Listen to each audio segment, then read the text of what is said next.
A reading from Eternity in the Moment, the Life and Wisdom of Elder Arsenie Papacioc. Chapter 7, The Sound of Falling Leaves, and on temptations leaving the impression that you don't have the strength to resist them. In 1952, Father Arsenie returned to Elder Cleopa, who was now living at Slatina Monastery. Father Cleopa, along with 30 monks from Sihastria, had been sent by the Patriarch Justinian to renew this monastery farther north in Bukovina. Father Arsenia's stay at the monastery was short-lived. The Securitate was threatening both him and Elder Cleopa, accusing them of religious propaganda, and so they decided to retreat into the Nymphs Mountains, not far from the monastery. They would remain there for 2 years, living more independently from each other this time, engaged in the struggles of the wilderness.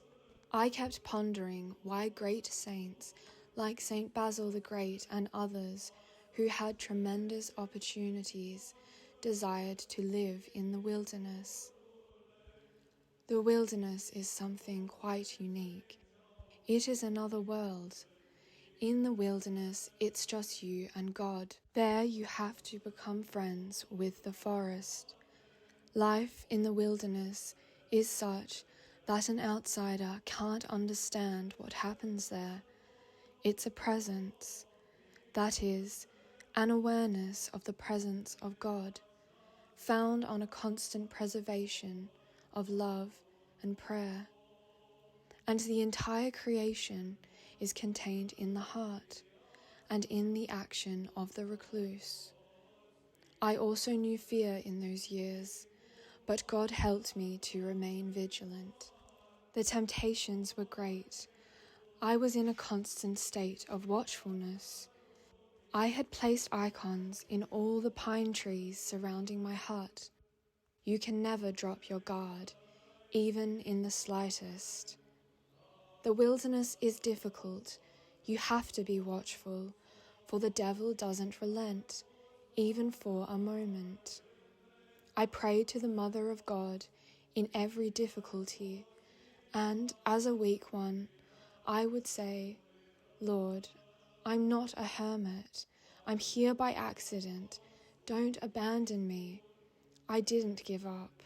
The Mother of God helped me, and I continued as a hermit.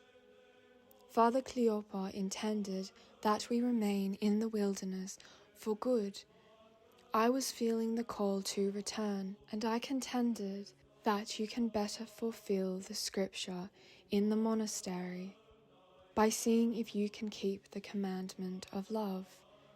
Life in the wilderness is highly laudable.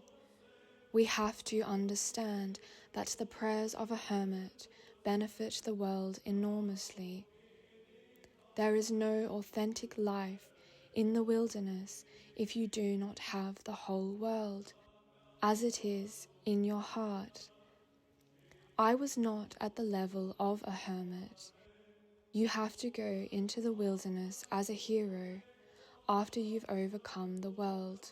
In the midst of a throng of temptations, I was able to read something applicable from the Holy Fathers.